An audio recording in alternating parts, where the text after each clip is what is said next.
बेटे मैं Bhupesh Anand, lecture 2A, lecture 2A, lecture 2 के बाद 2A, इतनी सारी बातें थी कॉस्ट शीट में बताने की कि मैं एक लेक्चर में बता ही नहीं सकता था यार। मैं आपको क्या बताऊं, लेक्चर 2 और 2A के बीच में कुछ घंटों का डिफरेंस था, एक रात का डिफरेंस था। कल की पूरी रात मेरे से काटे नहीं कटी यार,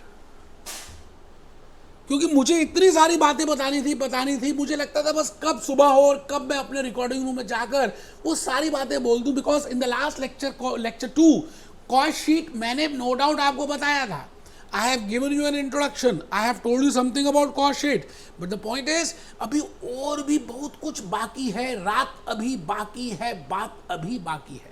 तो lecture 2, lecture 2A, lecture 2B, ये तीनों लेक्चर्स जब आप कर लेंगे तो मेरे को ऐसा लगेगा कि आपको अब मैंने शायद कॉस्ट शीट के लॉजिक्स और कंसेप्ट्स बताए हैं, और आप सबको मेरे साथ कोऑपरेट करना है। आप अपना रजिस्टर ओपन करें जी। पहले बात, great morning, lecture 2A cost sheet, cost sheet करेंगे, कॉस्ट शीट करेंगे।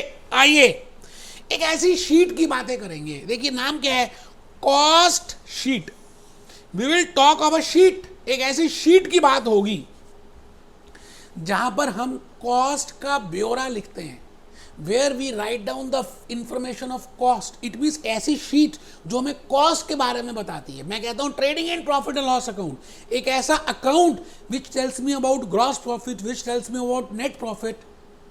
If I say a balance sheet, it tells me about what are the assets, what are the liabilities, what are the capital. आपकी report card की बात करें तो बेटा report card जब आप स्कूल में जाते थे तो आपके बारे में बहुत कुछ बता देती थी। एक ऐसी कार्ड, एक ऐसी sheet which report for you that how is your behavior, how you are doing the things, how you are in studies, how you are in extracurricular activities. Similarly, a sheet, एक ऐसी sheet जो मुझे cost के बारे में बताए, जहां पे छोटी छोटी कॉस्ट की इंफॉर्मेशन गिवन हो, जहां पे कॉस्ट के ब्रेकअप गिवन हो, और जहां पे कॉस्ट की बिल्डअप भी गिवन हो, और अलग अलग डिपार्टमेंट वाइज या जैसे जैसे स्टेप वाइज मैं कॉस्ट इनकर करता हूं, I am aware of that cost. बेटे वो शीट जो ये सब कुछ बताएगी, आज हम कॉस्ट शीट को बनाएंगे। आज मैं पेप्सी की बातें करूंगा, डोमिनोज पिज्जा की बातें करूंगा, how I can calculate a cost with help of a cost sheet. बेटे आज के इस लेक्चर में मैं सबसे पहली बात आपको कहूंगा कि आप कमर सीधी करके बैठे, अपना रजिस्टर ओपन कर लें, बिल्कुल एक साफ सा पेज लें, फ्रेश पेज लें, हेडिंग लिखें फॉर्मेट ऑफ कॉस्ट शीट। बिल्कुल ऐसे ही you have to prepare the lines, जैसे मैंने लाइंस प्रिपेयर की हैं आपको ऐसी लाइन मारनी है। बेटा लाइन मारने की बात कर रहा हूं मैं, लाइन पेपर में मारने की बात कर रहा हूं मैं, लड़की को लाइन मारने की बात नहीं कर रहा। लाइन मारिए, वन इज ऊपर लिखिए, दिस इज पर्टिकुलर्स। बेटे फॉर्मेट में हम यहां पर पर्टिकुलर्स लिख रहे हैं, आउटर कॉलम में अमाउंट लिख रहे हैं, in rupees, in dollars, in pounds.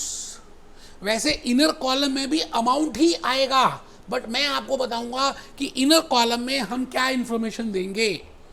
अच्छा, लास्ट लेक्चर अगर 2 आपने नहीं देखा हुआ तो बेटा it is very important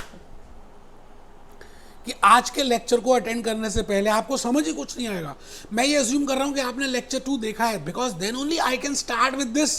in the last lecture I have taken 1.5 hour class, and in the whole lecture I have told you the flow, the material, the way, the direct cost, the indirect cost. मैंने आपको ये format दिखाया था, but कहा था बनाना मत बेटे, आज समय आ गया आपको बनाना है। हेडिंग लिखिए, direct material. I think in the last lecture मैंने कहा था आप कुछ भी सामान बनाते हो, शाही पनीर बनाओगे, पनीर लबाबदार बनाओ, आप पाव भाजी बनाओ, खर्चे 3 ही तरह के होते हैं यार। आप सोचिए किसी भी दुनिया में कोई भी चीज आप करते हैं, एयर कंडीशनर परचेज करते हैं, फैन मैन्युफैक्चर करते हैं, कंप्यूटर खरीदते हैं, देयर आर 3 टाइप्स ऑफ खर्चे for a manufacturing entity. One is a material खर्चा, सेकंड इज अ लेबर खर्चा, and third is expenses as a खर्चा। It means there are 3 types of expenses, 3 types of खर्चे, material, labour and expenses. अब मैंने आपको last lecture में बताया था कि बेटे मटेरियल को हम 2 पार्ट्स में डिवाइड करेंगे, एक होता है डायरेक्ट मटेरियल और एक होता है इनडायरेक्ट मटेरियल। डायरेक्ट मटेरियल वो वाला मटेरियल होता है जो साफ साफ आपको फिनिश प्रोडक्ट में दिखता हो, you can easily find out कि भाई ये डायरेक्ट मटेरियल है। आप डायरेक्टली देख सकते हैं।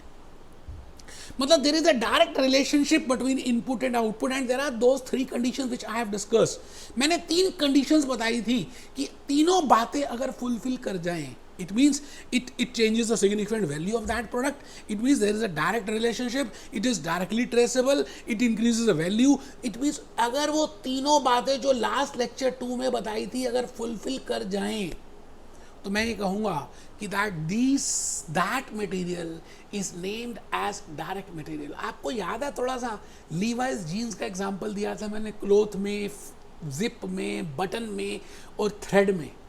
फिर आपको बताया था कि क्लॉथ से आप अगर क्लॉथ को बढ़ाएंगे तो फिनिश गुड की क्वांटिटी बढ़ जाएगी। It means there is a direct relationship between these two, so this is a direct material. But अगर आप बटन्स ज़्यादा दे देंगे तो it is not a direct material, because उससे क्वांटिटी इंक्रीज नहीं हो रही। No doubt it is visible, no doubt it is traceable. तो बेटे मैं वो बार बार डिस्कस नहीं कर रहा, एक तो मैंने क्लासिफिकेशन में डिस्कस किया, एक लास्ट लेक्चर में डिस्कस किया। मैं आपसे ये कहना चाहता हूँ, it is very important for a cost accountant, for a accountant, for a management accountant to differentiate how much is your direct cost and how much is your indirect cost.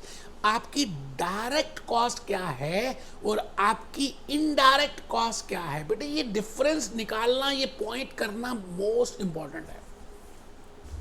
मैं कहता हूं ये डायरेक्ट कॉस्ट वो cost होती है क्योंकि it is directly related, जैसे direct material, जैसे डायरेक्ट लेबर, जैसे डायरेक्ट एक्सपेंस। अब इसको ना हम अलग से झुंड बना के लिखते हैं क्योंकि ये बड़ी इंपॉर्टेंट एलिमेंट होती है कॉस्ट ऑफ अ प्रोडक्ट और cost of rendering of services को कैलकुलेट करने के लिए। क्योंकि इसमें हल्का सा भी चेंज आ गया ना तो पूरी दुनिया हिल जाएगी। बेटे cost of product will change because it is a very primary element in calculating that cost of a product. It is a major component. किसी भी कॉस्ट ऑफ अ प्रोडक्ट को या कॉस्ट ऑफ सर्विसेज रेंडर को निकालेंगे ना जब आप real life में, तो आप चेक करेंगे, जैसे पिज़्ज़ा की बात करें, डोमिनोज पिज़्ज़ा की बात करें, आपको क्या लगता है उसमें मेजर कंपोनेंट कॉस्ट का क्या होगा? बेटे जो पिज़्ज़ा बेस है और जो पिज़्ज़ा बेस के बाद ऊपर जो आप टॉपिंग्स लगा रहे हो, हाँ लेबर भी होगी, हाँ मशीन का भी होगा, बट अगर पिज़्ज़ा बेस की वैल्यू में चेंज आ जाए, मान लेते हैं पिज़्ज़ा बेस महंगा हो गया, या मान लेते हैं कैप्सिकम, ओनियन, टोमेटो, चीज़ महंगी हो गई, तो डोमिनोज पिज़्ज़ा को लॉस हो सकता है अगर वो उसी सेलिंग प्राइस पे बेचे। It means if there is a small change in the direct cost, my total cost of that product will change. So it is important for a management accountant कि वो जब भी कॉस्ट शीट बना रहे हैं तो कॉस्ट शीट में वो क्या करें, सभी क्या करें, पहले डायरेक्ट कॉस्ट को लिखें। तो आप जल्दी से बेटा रजिस्टर ओपन कर लो, साथ साथ आज हम कॉस्ट शीट बनाएंगे। 2-3 पेज अलग से छोड़ देना क्योंकि हम कॉस्ट शीट को बनाएंगे। अच्छा जो भी आपने नोट करना ना 2-3 पेज के बाद नोट करना कि एक आपके पास कॉस्ट शीट का पूरा फॉर्मेट आ जाए। अब एक बच्चा कह रहा है ये तो फॉर्मेट हमारे पास है प्रिंटेड, कोई बात नहीं बेटा, दोबारा पेपर दे देना। आप जब तक अपने हाथों से नहीं प्रिपेयर करोगे, आई कुड हैव शोन, मैंने अपने जूस नोट्स में इसको प्रिंट किया हुआ है, मैंने फिर भी हाथों से बनाया है कि आपको लॉजिकली बातें समझ आए। आगे आपकी मर्जी है बेटा। तो आप हेडिंग लिख रहे हैं फॉर्मेट खांचा ऑफ कॉस्ट शीट, ठीक है सर। पर्टिकुलर्स पहला बड़ा कॉलम आ गया, फिर एक छोटा सा कॉलम अमाउंट का, फिर एक और बड़ा थोड़ा सा बड़ा अमाउंट का, रुपीस, डॉलर, पाउंड, कुछ भी। First point is I will firstly right down the direct cost. और डायरेक्ट कॉस्ट 3 तरह की हो सकती है, मटेरियल, लेबर, एक्सपेंसेस। तो मैंने ऊपर लिखा डायरेक्ट मटेरियल। अच्छा मैंने आपको एक बात ये बताई थी लास्ट लेक्चर में, बड़े प्यारे प्यारे छोटे छोटे एग्जांपल्स देके आपको बताया था कि अगर आपने परचेज कम किया और कंज्यूम ज़्यादा किया तो ये क्यों हो सकता है, क्योंकि ओपनिंग स्टॉक था, या आपने परचेज ज़्यादा किया और कंज्यूम कम किया तो it is a case of closing stock, और दोनों भी हो सकते हैं। We will follow first in first out. बेटे हम फर्स्ट इन फर्स्ट आउट को फॉलो करेंगे। आप कभी भी कॉस्ट शीट बना रहे हैं या ट्रेडिंग अकाउंट बना रहे हैं, एक बच्चे को समझ नहीं आया फर्स्ट इन फर्स्ट आउट। अच्छा आप मुझे एक चीज़ बताओ, आपके घर में सब्जियां आती हैं, वेजिटेबल्स आती हैं, फ्रूट्स आते हैं, तो पुराना फ्रूट भी पड़े होते हैं, पहले आप नया वाला फ्रूट खाना शुरू कर देते हो, या पहले जो रेफ्रिजरेटर में पुराने फ्रिज में ऑलरेडी आपके पास फ्रूट्स पड़े हैं, मिल्क पड़ा है, या पहले उसको कंज्यूम करते हो?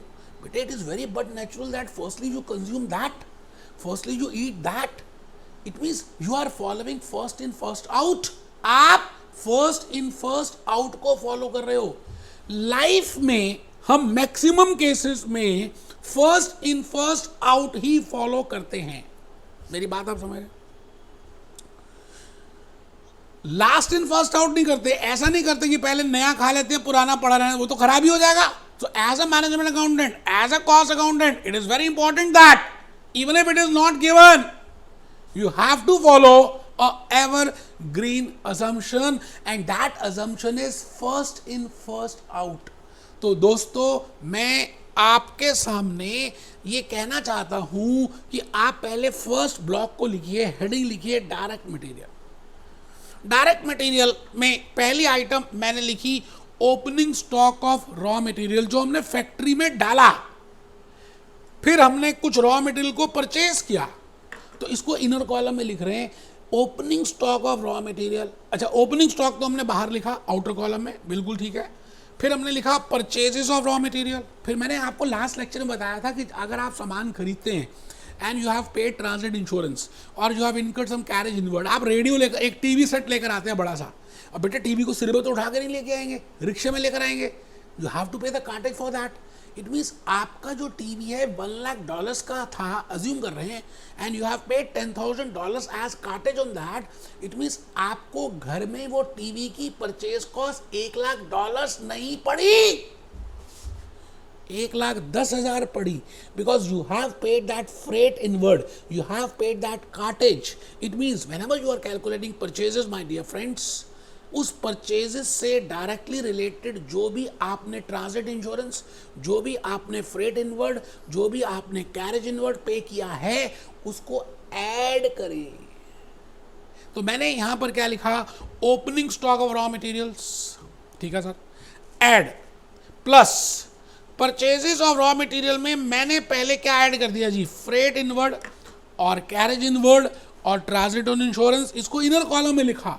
फिर जो टोटल आया उसको मैंने आउटर कॉलम में लिख दिया, total value of the purchases. I repeat बेटे, total value of purchases means मैंने परचेज कितने का किया प्लस उसको खरीदने में इंसिडेंटल एक्सपेंसेस कितने लगे। आप मेरी बात समझ रहे? ठीक है सर।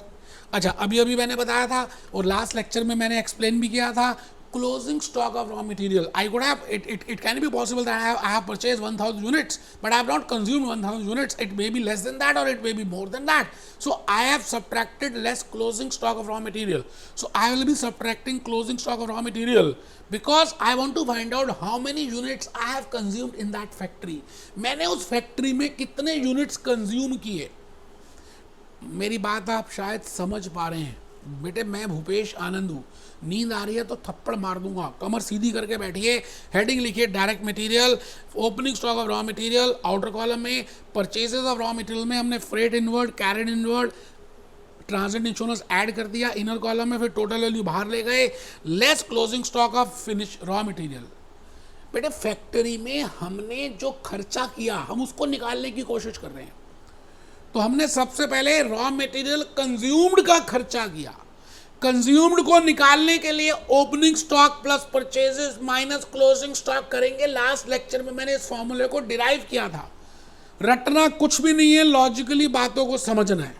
कंज्यूम्ड के बाद मैं आ गया, मैंने लिखा less sale of wastage of material, sale of wastage of material. अब मुझे एक चीज बताइए, आप जो घी लेकर आते हैं, जैसे बीकानेर वाला है, हल्दीराम है, ये देसी घी के कनस्तर लेके आता है। बेटे देसी घी के कुछ बॉक्सेस होते हैं, अच्छा घी उसी में आ सकता है। अच्छा उन्होंने क्या किया, देसी घी के 10 बॉक्स खरीदे, देसी घी निकाल लिया, अब बॉक्स रह गए। अब बॉक्स का क्या करेंगे, बॉक्स को वो बेच देंगे कबाड़ी वाले को, उसको बोलते हैं वेस्टेज। बेटे वो बॉक्स में घी नहीं है, खाली डब्बे हैं, that is named as wastage. उसको हम कहते हैं, उसमें से कुछ भी पैसे अगर मिले तो आप लॉजिकली बताइए, जब मैंने परचेज कॉस्ट में फ्रेट इनवर्ड ऐड किया क्योंकि आई हैव इनकर्ड, और अगर मैंने उसमें से कुछ वेस्टेज, उसके कुछ प्रोडक्ट्स, उसके टीन डब्बे कनस्तर बेच दिए और उससे मुझे कुछ पैसे मिले, तो that has to be subtracted by dear friends. So I am subtracting that less sale of wastage of material. बेटे अभी मैं धीरे धीरे आपको बताऊंगा, स्क्रैप भी लेस करते हैं, बट स्क्रैप एक अलग चीज़ है, वेस्टेज अलग चीज़ है, अभी नहीं बता रहा। अभी यहां तक आप बात को समझ लें, और लास्ट में हमने निकाल लिया raw material consumed. Law material consumed. बेटे आराम से ये पूरी शीट में मैं भूपेश आनंद आपको कॉस्ट शीट एक्सप्लेन कर रहा हूँ। मैं अभी आपको अपनी कहानी भी बताऊंगा। कहानी है किस्मत की। मैंने अभी तक आपको बताया कि there can be a stock of material. Labour का स्टॉक नहीं हो सकता, एक्सपेंसेस का स्टॉक नहीं हो सकता, मटेरियल का स्टॉक हो सकता है। और स्टॉक दो तरह के हो सकते हैं, या तो पिछली बार से आ रहा है और या अगली बार जाएगा, मतलब ओपनिंग भी और क्लोजिंग भी। This can be possible. तो मैंने फर्स्ट पॉइंट में ये लिखा अपनी कहानी में कि मटेरियल का स्टॉक हो सकता है, but we can not have a stock of labour and overheads. चलिए जी, वो थोड़ा सा लाइट चली गई थी। मैं आपसे इस समय डिस्कस कर रहा था अपनी स्टोरी, अपनी कहानी, और मैंने आपको ये बताया था दैट मटेरियल का स्टॉक हो सकता है and we can have a stock, opening stock और closing stock. We have already discuss that there are 3 types of materials. ये बात मैं इस समय आपको लास्ट अभी एक्सप्लेन कर रहा था, बीच में थोड़ा सा इंट्रैक्शन आ गया। बेटे raw material, work in progress and finish goods, there are 3 types of products which we can, material can be of और stock can be of 3 types. तो मैंने यहाँ पे लिखा there are 3 types of material. आप सब लिखेंगे। देखिए आपको नोट करना इंपॉर्टेंट है। मैंने कहा there are 3 types of material. One is raw material, second is work in progress, third is finish goods. Raw material किसको कहते हैं? जैसे आपने जीन्स के लिए अभी अभी कपड़ा खरीदा, क्लॉथ खरीदा, तो बेटे 300 मीटर 500 मीटर जो खरीदा, जिसमें अभी कोई प्रोसेसिंग स्टार्ट नहीं की, कुछ भी काम नहीं हुआ, अभी बिल्कुल काम हुआ ही नहीं, दैट इज रॉ मटेरियल। अच्छा, आपने क्या किया, उस कपड़े की जीन्स बनानी थी, आपने उस कपड़े को काटा और जीन्स के को जो वर्कर्स उनको दे दिया। अब वर्कर्स ने जीन बनानी शुरू कर दी। अच्छा, कुछ जीन्स अभी किसी में जिप नहीं लगी, किसी में बटन नहीं लगा, किसी में अभी सिलाई नहीं हुई। इट मीन्स ये रॉ मटेरियल नहीं है और ये फिनिश गुड भी नहीं है, because it can not be saleable. It means it is in between raw material and finish goods. ये बिल्कुल बीच में है कहीं। इसको बोलते हैं वर्क इन प्रोग्रेस। इसका मतलब जो 0% से ज़्यादा का मटेरियल हो और जो 100% से कम का मटेरियल हो, उसको हम कहते हैं this is work in progress. Very important for process costing. जब हम इक्विवेलेंट प्रोडक्शन करेंगे तो मैं बताऊंगा आपको कि वर्क इन प्रोग्रेस का कितना इंपॉर्टेंट रोल है। आप मुझे एक चीज़ बताइए, कई बार ऐसा भी तो होता होगा रात को जब मशीन बंद करते होंगे वर्कर्स, तो कुछ सामान अभी भी अधूरा उस मशीन में पड़ा होगा, जो बना नहीं है, जो मटेरियल भी नहीं है, जो फिनिश गुड्स भी नहीं है। That is work in progress. तो बेटे मटेरियल के 3 तरह के बात हो सकती है। One can be raw material, second can be work in progress and third can be finish goods. मतलब जो पूरा बन गया, अब आप उसको बेच रहे हो। पिज्जा बन गया, बॉक्स में डाल दिया, बेच रहे हो, it is named as finish goods. तो आप लिखें there are 3 types of material, raw material, work in progress and finish goods. मैंने लास्ट लेक्चर में आपको या अभी भी आज भी ये बताया था कि वेस्टेज का मतलब क्या होता है and why we deduct wastage from the purchase of raw material. तो अगर लिखना है तो आप लिख सकते हैं sale of wastage of material, empty containers and boxes. Because मैंने एग्जाम्पल दिया था हल्दीराम का कि वो देसी घी आया उस डब्बे में, आपने उस डब्बे को बेच दिया, या आपने टीवी परचेज किया। अब टीवी कार्टून में आता है, एलईडी स्क्रीन, अब आपने उसको कबाड़ी वाले को डब्बा बॉक्स खाली बेच दिया। That is wastage. बेटे वेस्टेज अलग चीज है, स्क्रैप अलग चीज है। मैं अभी बताऊंगा स्क्रैप का मीनिंग। प्राइम कॉस्ट इज, अच्छा लास्ट लेक्चर में मैंने आपको बताया था कि there are 3 stages in which we calculate the cost. One is the factory stage and second is office stage and the third is warehouse stage. याद है बेटे, ये बातें बताई थी मैंने लास्ट लेक्चर में। पहली स्टेज होती है फैक्ट्री स्टेज, और उस फैक्ट्री की स्टेज में हम क्या क्या करते हैं, हम रॉ मटेरियल को कंज्यूम करते हैं, डायरेक्ट लेबर करते हैं, डायरेक्ट एक्सपेंस करते हैं, ओपनिंग स्टॉक का ध्यान रखते हैं कि भाई इस फैक्ट्री में क्या क्या खर्चा हुआ। फैक्ट्री में 2 तरह के एक्सपेंस होते हैं, एक डायरेक्ट और एक इनडायरेक्ट। ऑफिस में इनडायरेक्ट नहीं होते हैं, वेयर हाउस में इनडायरेक्ट नहीं होते हैं। एक फैक्ट्री ऐसा सेंटर है जहां पर वी इनकर direct material, direct labour, direct expenses, direct cost plus factory overheads plus manufacturing overheads plus works overhead. बात एक ही है। It means indirect material, indirect labour, indirect expense incurred in the factory, मैंने last lecture में आपको बताया था, और मैं पहले आपको कॉस्ट शीट भी लेकर चल रहा हूँ बेटे, साथ साथ हमने कॉस्ट शीट भी बनाते जाना है, तभी हमें ज़्यादा बातें समझ आएंगी जी, तभी लॉजिकली बातें समझ आएंगी। मैं आ गया जी, मैं आ गया यहाँ पर। सर आप कहाँ आ गए? बेटे मैं यहाँ आ गया जी। ये देखो बेटे, आपने अभी तक क्या क्या कैलकुलेट किया था? आपने cost of raw material consume calculate कर लिया था लास्ट शीट से। एक बच्चा शीट ही नहीं बना रहा बेटे, सबको बनाना है। Cost of raw material consumed, I think मैंने इसको तो शीट में बनवा दिया था आपको। हम साथ साथ फॉर्मेट बनाएंगे, क्योंकि हमने 2-3 पेजेस फॉर्मेट के ऑलरेडी छोड़ दिए हैं, और साथ साथ उसको डिस्कस कर रहा हूँ। अच्छा, कंज्यूम्ड को मैं नेक्स्ट पेज में लेकर आ गया। अच्छा, रॉ मटेरियल आ गया, तो फिर मैंने इसमें क्या किया? पैकिंग मटेरियल ऐड कर दिया। बेटे अब पैकिंग मटेरियल की बात मैं क्या बताऊँ, दो तरह की पैकिंग होती है, एक होती है प्राइमरी पैकिंग और एक होती है सेकेंडरी पैकिंग। ये जो पैकिंग है इसको हम बोलेंगे इट इज़ प्राइमरी पैकिंग। आप मुझे बताइए कि आप मोबाइल फ़ोन नया परचेज करेंगे तो क्या बिना बॉक्स के परचेज करेंगे? भले आप उस बॉक्स की कोई वैल्यू नहीं है आपके लिए, घर लाकर आप उस बॉक्स को फेंक देंगे, but without box whether you will buy any mobile phone? Answer is no. अच्छा, आप सब अपने टीथ को क्लीन करते हैं, कॉलगेट की टूथपेस्ट लाते हैं, क्या आप टूथपेस्ट बिना उस ट्यूब के घर में निकली हुई पेस्ट लेकर आएंगे? No, we will not. It means आप जब पेप्सी पीते हैं, आप मुझे बताइए कोका कोला पीते हैं तो वो बॉटल में मिलती है, कि आपको ऐसी ग्लास में लिक्विड दे दें कि ये पेप्सी है पी लो, आप ले लोगे? It means for selling some products it is important to incur some primary packing. कुछ पैकिंग के बिना वो प्रोडक्ट बिक ही नहीं सकता। मैंने कहा उस पैकिंग का नाम है प्राइमरी पैकिंग। मैंने 3 बड़े रियल लाइफ एग्जांपल्स दिए, आप उन रियल लाइफ को माइंड में रिलेट करके आगे चलें। आई रिपीट,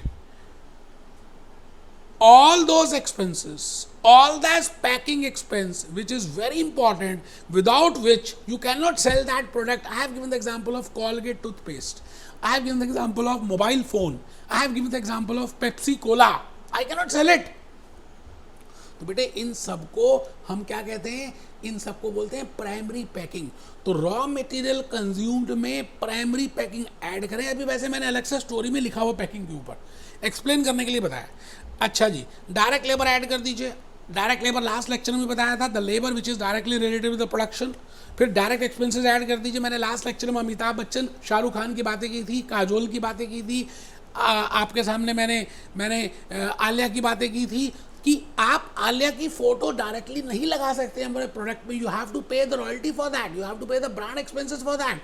अब मैंने raw material consumed, labour, direct expenses direct add कर दिए, तो बेटे यहां तक क्या आया? Prime cost. सभी ने बेटे प्राइम कॉस्ट लिखें, डायरेक्ट कॉस्ट लिखें, एक ही बात है, लिखना जरूरी है बेटे, ये इंपॉर्टेंट है। So the cost which we have calculated up to this point is named as direct cost और prime cost। I think आप सब समझ रहे हैं बात। अच्छा, अब हमें फैक्ट्री के अंदर देखना है क्या क्या खर्चे हो रहे हैं। फैक्ट्री में 2 तरह के खर्चे होते हैं, एक डायरेक्ट और एक इनडायरेक्ट। डायरेक्ट तो मैंने सारे ऐड कर दिए, अब मैं इनडायरेक्ट ऐड कर रहा हूँ। इनडायरेक्ट मटेरियल कितना हुआ, इनडायरेक्ट लेबर क्या हुई, इनडायरेक्ट एक्सपेंस क्या हुई। तो बेटे इनडायरेक्ट मटेरियल में देखिए मैंने लिखा कंज्यूमेबल स्टोर्स। ये छोटा मोटा स्टोर्स हैं, ग्रीस ऑयल लगाया है ना, ऑयल लगाया मशीन में, ग्रीस लगाई मशीन में कि मशीन अच्छी तरह से चले, it is named as consumable stores. So I want to write down all these indirect material items. Even बेटे मैंने जान के ना indirect material use in factory को अलग से लिखा कि आपको उन आइटम्स को लिखते लिखते ही एक फीलिंग आ जाए कि हम क्या कर रहे हैं। एक बच्चा भूल रहा है, we are preparing a cost sheet. Cost sheet में मैं अभी तक फैक्ट्री के अंदर ही हूँ, फैक्ट्री में ही घूम रहा हूं। अभी तक मैंने प्राइम कॉस्ट और डायरेक्ट कॉस्ट निकाल ली है, अभी मैं इनडायरेक्ट मटेरियल ऐड कर रहा हूं, cotton, oil, grease, all this is indirect material use in factory. अच्छा, फिर हम क्या करेंगे? इनडायरेक्ट लेबर ऐड करेंगे। अच्छा, ये कंपलसरी नहीं है कि आपको अलग अलग नहीं दिया, एग्जामिनर डायरेक्टली आपको इनडायरेक्ट लेबर ही दे देगा, तो कोई घबराना नहीं है, बाइफरकेट नहीं करना, आप डायरेक्टली उसको फैक्ट्री ओवरहेड्स में भी लिख सकते हो। ये तो फर्स्ट लेक्चर है, ये तो मैं एक्सप्लेन कर रहा हूँ, ये तो मेरा प्यार है, इसलिए मैं बताना चाहता हूँ कि इनडायरेक्ट लेबर इन फैक्ट्री में क्या क्या हो सकता है। Supervisor salary, supervisor salary, storekeeper salary, factory manager salary. It means all that labor which is incurred in the factory and which is not directly related with the production, that is named as indirect labor. Indirect expense, बेटे जो material नहीं है, जो labour नहीं है, लेकिन factory में हो रहा है, पावर लग रही है, इलेक्ट्रिसिटी है, रेंट है, इंश्योरेंस है, जो भी खर्चे फैक्ट्री में हो रहे हैं, जो डायरेक्ट नहीं है, जो इनडायरेक्ट मटेरियल भी नहीं है, जो इनडायरेक्ट लेबर भी नहीं है, उन सभी के तो मैं कौन है भगवान है बेटे, इनडायरेक्ट एक्सपेंस। तो मैंने लिखा power, factory lightning, factory store rent, factory insurance, repair of factory, haulage, estimation, depreciation of factory assets. जान के लिखे कि आप भी लिखो, आप सभी ने कॉस्ट शीट को ईमानदारी से जैसे मैंने बनाया कर लेना बेटे। अगर आज के लेक्चर में जैसा जैसा मैं कह रहा हूं आपने कर लिया ना, यकीन मानिए आपको समझ आ जाएगा। आइए नेक्स्ट पॉइंट की तरफ बढ़ रहे हैं, लेस स्केल ऑफ स्क्रैप। अब आया पॉइंट समझ आपको कि स्क्रैप क्या होता है। अभी हमने वेस्टेज ऑफ मटेरियल लेस किया था बेटे। वेस्टेज का मतलब होता है जो बॉक्स में सामान आया था उसको बिना प्रोसेसिंग के हमने बेच दिया। बट कई बार ऐसा भी होता है कि आपने सामान बनाया फैक्ट्री में, अच्छा फैक्ट्री में जब सामान बनाया तो कुछ वेस्टेज, कुछ उसको बनाने के बाद जो आपने सामान बेचा प्रोसेसिंग के बाद, जैसे स्वीट शॉप की बात करें, वो घी खरीदते हैं देसी घी, अच्छा देसी घी में बड़ा सामान बनाते हैं, अच्छा सामान बनाते बनाते वो घी जो है काला पड़ जाता है, फिर वो पकौड़ों वालों को बेच देते हैं या आउटसाइड में सेल कर देते हैं। It means that ghee has been sold after processing. तो जो घी से पैसे मिलेंगे उसको स्क्रैप बोलते हैं। एक बच्चा कहता है ये समझ नहीं आया बेटे, बिल्कुल मैं अपनी स्टोरी में लेकर चलूँगा पहले और आपको वहाँ से समझाऊँगा। ऐसा कैसे हो सकता है कि मैं समझाऊँ और समझना है बेटे, ऐसा हो ही नहीं सकता। आप पहले लिख लो सेल ऑफ वेस्टेज और स्केल ऑफ स्क्रैप में डिफरेंस है। अच्छा सेल ऑफ वेस्टेज तो मैंने आपको बताया, बॉक्सेस कंटेनर्स बेच दिए। अच्छा सेल ऑफ स्क्रैप का मतलब क्या है, मैंने एग्जांपल दिया लेदर जैकेट्स। सपोज करते हैं आपकी कंपनी लेदर जैकेट्स को बनाती है। अच्छा लेदर जैकेट्स को बनाते हैं तो उसके लिए बॉक्सेस होते हैं, एक लेदर जैकेट एक बॉक्स में देते हैं, ठीक है जी। तो मैं कहता हूँ वो जो बॉक्स है वो प्राइमरी पैकिंग है, that has to be added in with the material cost. वो तो बात समझ आ गई आप। बट सपोजिंगली आपने कुछ मटेरियल खरीदा, अब आप लेदर जैकेट्स बना रहे हो। अब आप लेदर जैकेट्स जब बना रहे हो तो जब आप बनाते हो तो फाइनल कटिंग करते हो। जब आप फाइनल उसकी कटिंग करते हो साइज के हिसाब से, तो कुछ लेदर की जो लेदर होता है वो गिर जाता है। आप वो लेदर छोटे कंज्यूमर्स को, छोटे दूसरे ट्रेडर्स को देते हो जो बेल्ट बनाते हैं, पर्स बनाते हैं, वही लेदर की स्ट्रिप्स। आप लेदर जैकेट्स बना रहे हो, आपने लेदर जैकेट्स को बनाने के बाद, प्रोसेस करने के बाद उसमें से जो लेदर की स्ट्रिप्स निकली वो बेल्ट बनाने वालों को, पर्स बनाने वालों को बेच दी, उसको बोलते हैं स्क्रैप। बेटा there is a difference between wastage of material and scrap. Wastage है बिना प्रोसेसिंग के जो आप बेच देते हैं, स्क्रैप है जो प्रोसेसिंग के बाद बेचते हैं। आई थिंक आप समझ रहे हैं। तो आप आइए कॉस्ट शीट में, आपको आई थिंक यहाँ तक समझ आ चुका बेटे, आपको यहाँ तक समझ आ चुका है, सेल ऑफ स्क्रैप तक समझ आ चुका। तो लास्ट में जो हम कॉस्ट कैलकुलेट करेंगे उसका नाम आएगा ग्रॉस फैक्ट्री कॉस्ट। अच्छा मैंने लास्ट लेक्चर में ये बताया था कि जो भी खर्चा फैक्ट्री में हुआ उसको ग्रॉस फैक्ट्री कॉस्ट बोलते हैं। अच्छा फैक्ट्री से सामान निकलेगा और वेयर हाउस की तरफ भागेगा, ऐसा जरूरी नहीं है कि आपने जितने भी यूनिट्स फैक्ट्री में बनाए या जो भी खर्चा आपने किया वो सारा का सारा फैक्ट्री से निकलकर वेयर हाउस में चला जाएगा, ऐसा जरूरी नहीं है। इट इज नॉट कंपल्सरी, क्योंकि कई बार ऐसा भी होता है कि कोई सामान बना ही नहीं है तो मैंने उसको अभी रोक दिया फैक्ट्री में। ये ऐसा भी हो सकता है पिछली बार का सामान था, मशीन खोली तो मशीन में स्टॉक था, पहले मैंने उसको बनाया। तो कई बार ऐसा भी हो सकता है कि खर्चा करने से ज़्यादा आप वेयर हाउस में भेज रहे हो, या खर्चा करने से कम आप वेयर हाउस में भेज रहे हो। इसके लिए लास्ट लेक्चर में मैंने एग्जांपल दिया था और आपको बताया था why we calculate net factory cost and what is the meaning of net factory cost. बेटे नेट फैक्ट्री कॉस्ट का मतलब है जो सामान वेयर हाउस से निकला और फैक्ट्री से निकला और वेयर हाउस में चला गया। Gross factory cost is total खर्चा of factory, but net factory cost is the goods which are from exit gate of factory enter to the warehouse. तो मैंने यहां पर opening stock of finish work in progress and I think I have already told you that we are following FIFO, first in first out, and what is the meaning of work in progress I have already told you.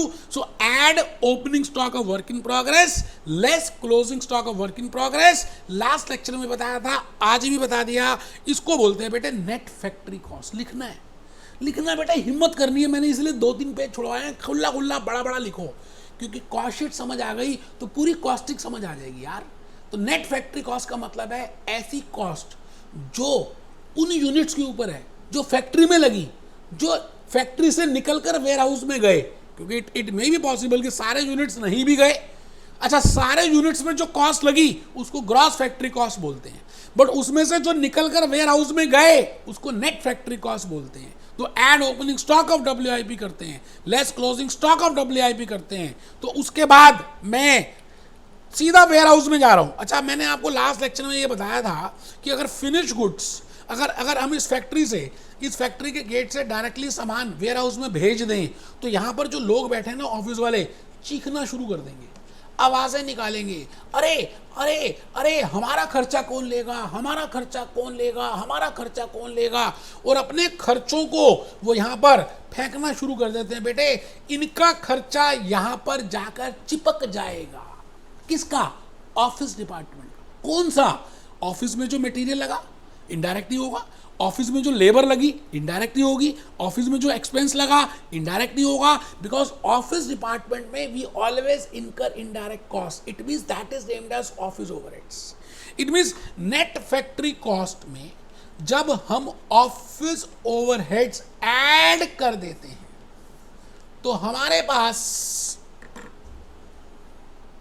Cost of production आ जाती है। सवाल आता है कि इस office overheads में क्या क्या इनकर होगा।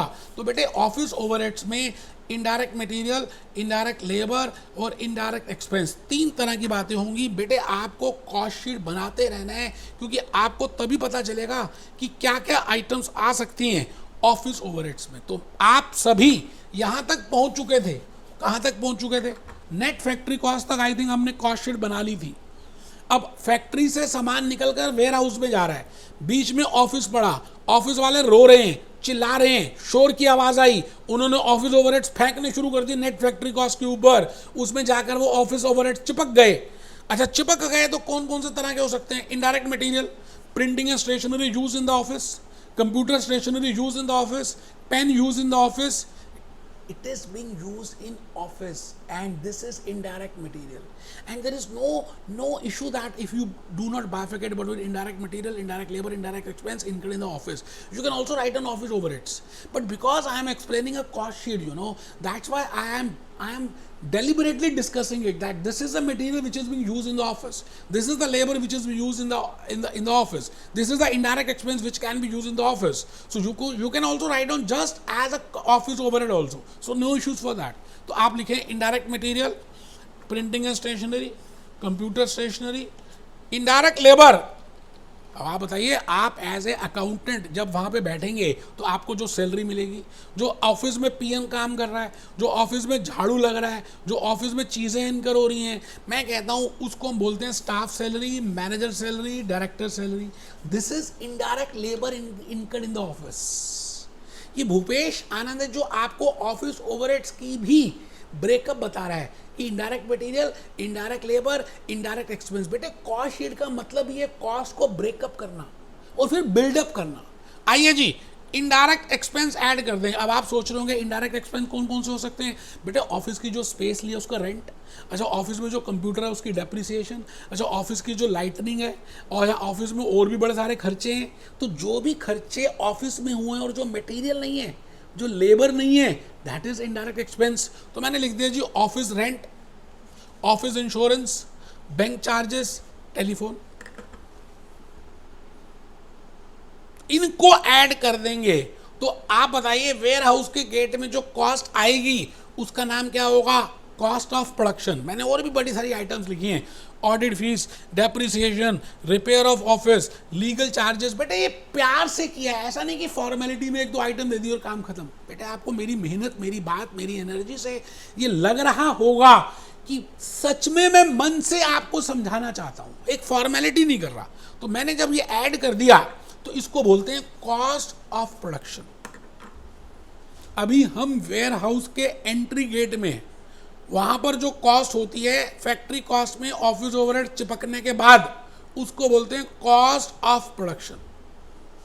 अच्छा, उस कॉस्ट ऑफ प्रोडक्शन में ऐसा भी हो सकता है कि मैंने प्रोड्यूस कम किए और बेचे ज्यादा हो, या प्रोड्यूस ज्यादा किए और बेचे कम हो। It can be possible. So in the last lecture I have told you that why I do add opening stock of finished goods and I will deduct closing stock of finished goods because there may be some units I have not sold this year.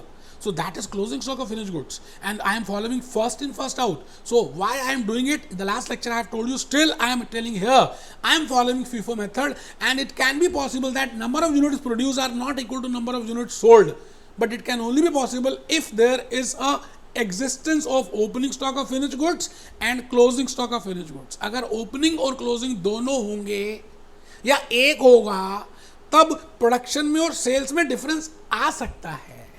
तो आप यहां पे लिखें add opening stock of finished goods less closing stock of finished goods. बेटे इसके बाद जो figure आएगी उसको हम बोलते हैं कॉस्ट ऑफ गुड्स सोल्ड। आराम से, मैंने कहा कि मुश्किल कुछ है ही नहीं। आपके सामने मैंने स्टोरीज बताई, आपके सामने मैंने आपको ये पूरा बताया। क्या बताया बेटे? क्या बताया कि किस तरह से फैक्ट्री से सामान ऑफिस से होता हुआ वेयर हाउस में जा रहा है। अच्छा, वेयर हाउस में हमने किस तरह से cost of goods sold calculate की। अब यहां पर जो सेलिंग में बैठे हुए लोग ये कह रहे हैं कि भाई हम सामान को तभी निकलने देंगे जब हमारे खर्चे इसमें जमा कर दो, क्योंकि हमने भी तो खर्चे किए, सेल्समैन सैलरी, सेल्समैन कमीशन, अच्छा जो वेयर हाउस के रेंट है, जो वेयर हाउस का इंश्योरेंस है, जो वेयर हाउस की इलेक्ट्रिसिटी है, जो वेयर हाउस का, it means all those expenses which are incurred in the warehouse, वो लोग रो रो कर चिपकाने शुरू कर देंगे कॉस्ट ऑफ गुड्स सोल्ड में वो खर्चे। तो जब हम कॉस्ट ऑफ गुड्स सोल्ड में वो सारे खर्चे ऐड कर देंगे उसको बोलते हैं सेलिंग एंड डिस्ट्रीब्यूशन ओवरहेड्स और वेयर हाउस एक्सपेंसेस और वेयर हाउस ओवरहेड्स।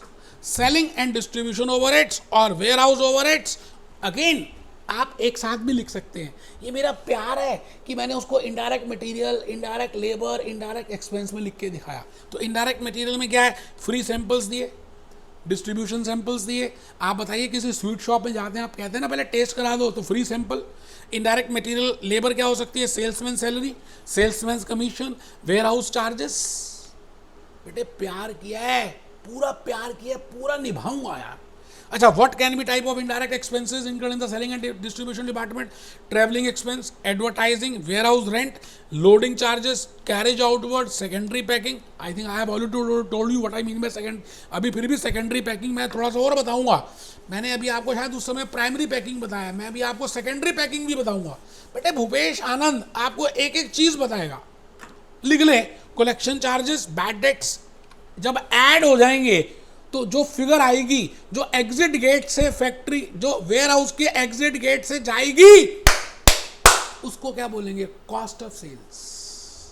और बेटे कॉस्ट ऑफ सेल्स के बाद तो बड़ा ही सिंपल सा है।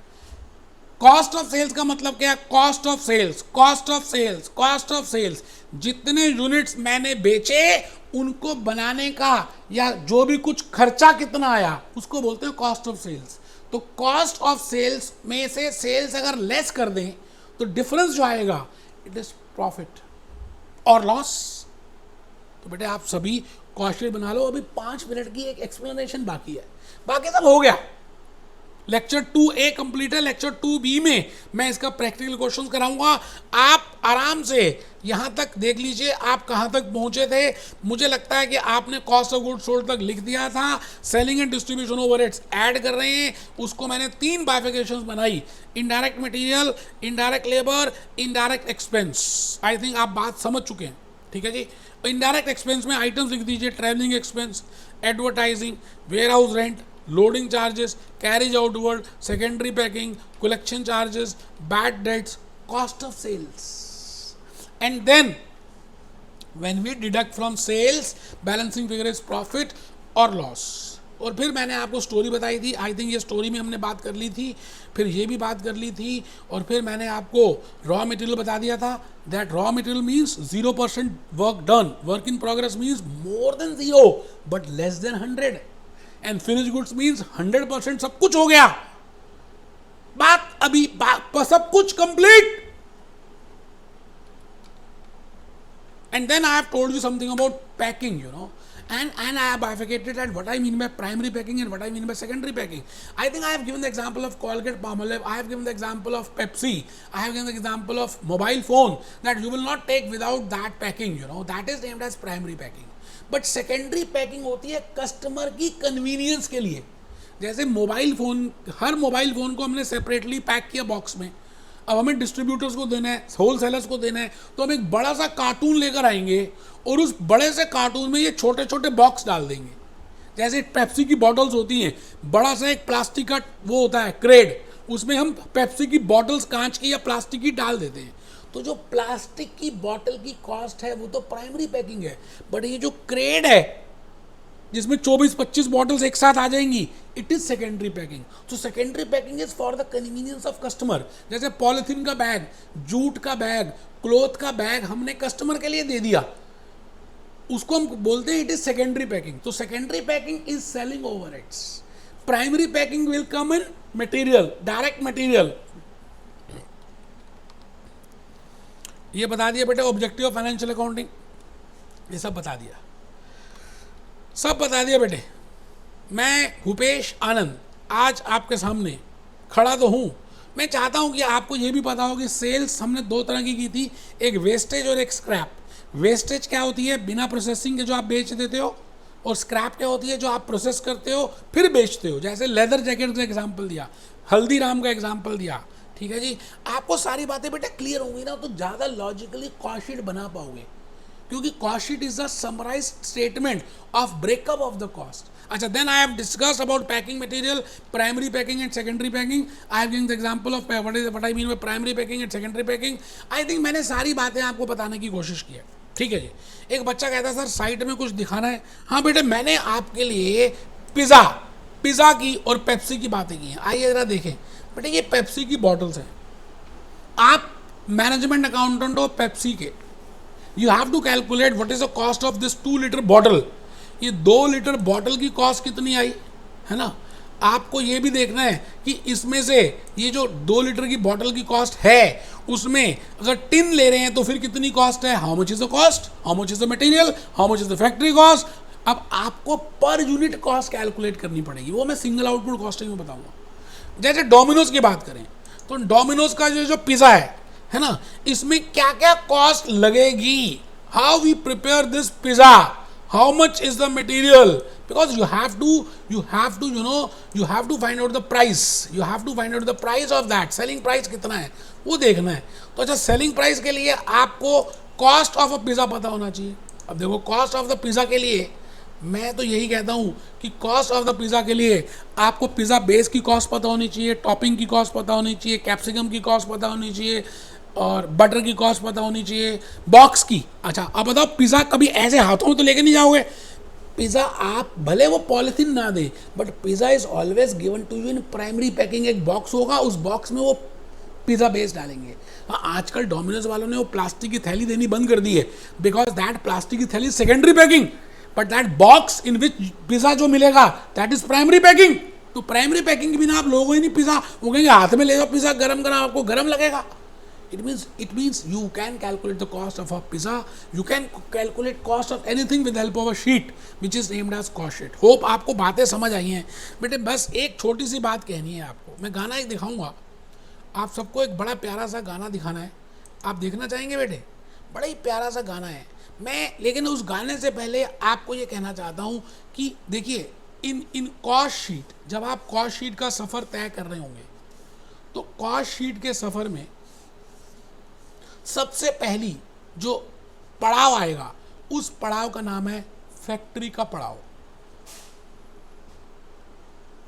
और इस फैक्ट्री के पड़ाव में मटेरियल लगेगा, लेबर लगेगी, एक्सपेंसेस लगेंगे, ग्रॉस फैक्ट्री कॉस्ट आएगी, नेट फैक्ट्री कॉस्ट आएगी, फिर फेयर हाउस में जाने से पहले ऑफिस का पड़ाव आएगा.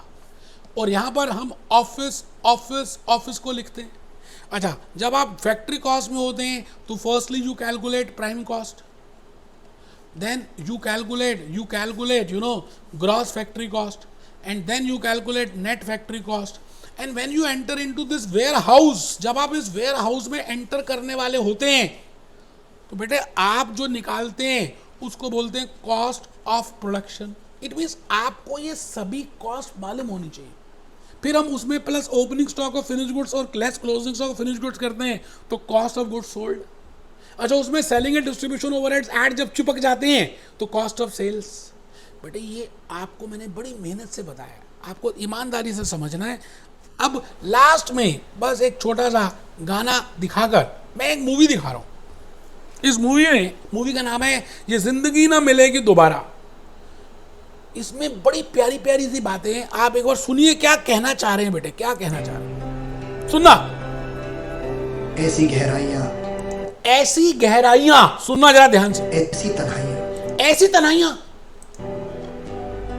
मतलब वो क्या कहते हैं, वो सी के नीचे जाते हैं ऑस्ट्रेलिया में, है ना, और उसमें कहते हैं ऐसी तन्हाइयां, ऐसी गहराइयां, और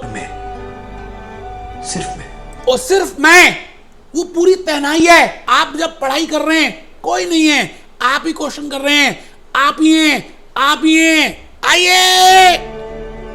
अपने होने पे मुझको यकीन आ गया. अपने होने पे मुझको यकीन हो गया.